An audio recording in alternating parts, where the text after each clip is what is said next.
One of the best things that Funko has ever done was not those stupid pops. It was these right here. These are from the Savage World. They created DC superheroes in a Savage World. It was like DC meets He-Man. They also took some of your other favorite properties like Mortal Kombat, Street Fighter, and Thundercats and put them into a Masters of the Universe style. And I absolutely love this because as a kid, I thought the Thundercats were cool. They just were in a totally different scale that I didn't want to deal with because they were too big. I mean, He-Man was as big as I wanted to go at the time. And now look, you can have a Thundercat and a He-Man all in the same universe. All right, so on this particular Thundercat named Panthro, he has articulation where his head goes all the way around. His waist does swivel, but it doesn't have the punching action, unfortunately. His arm, not quite as good as a He-Man figure from back then, because I know that there was, I feel like there was a more articulation to him back then. Maybe I'm wrong. I'm so used to the new origins now, but it does go a full 360 degrees. I kind of feel like the He-Mans went out also, but I may be imagining that. Like I said, it's been a while.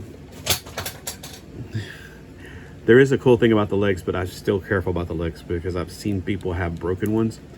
And a lot of people say they're very fragile. If you're not playing with them like a rough little child would, you should be fine.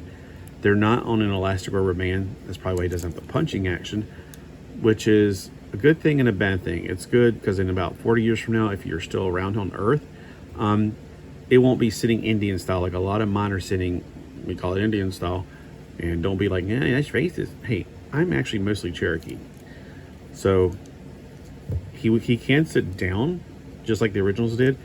But my original ones, when I found them in storage, they were all sitting down and they wouldn't stand back up again because I guess the heat caused the band or the rubber band inside to contract.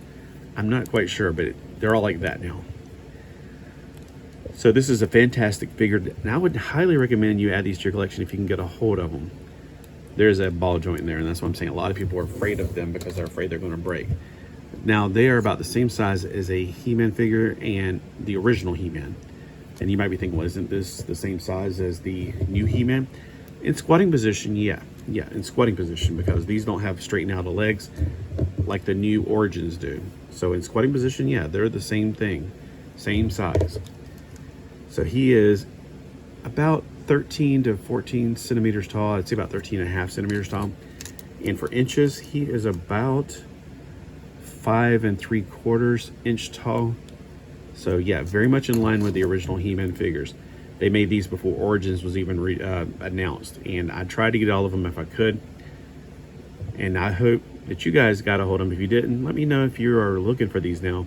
I'm not selling. I'm just saying, I'm curious to find out who has never heard of these before, because when they hit, I was trying to get them all as much as I could. I do remember they were kind of expensive for what you got at the time, I felt, but then again, isn't everything by Funko? I mean, right now they're trying to sell you like little tiny 4-inch figures for 20 bucks. No, that's too much for me. All right, y'all have a great day, and Thundercats, ho!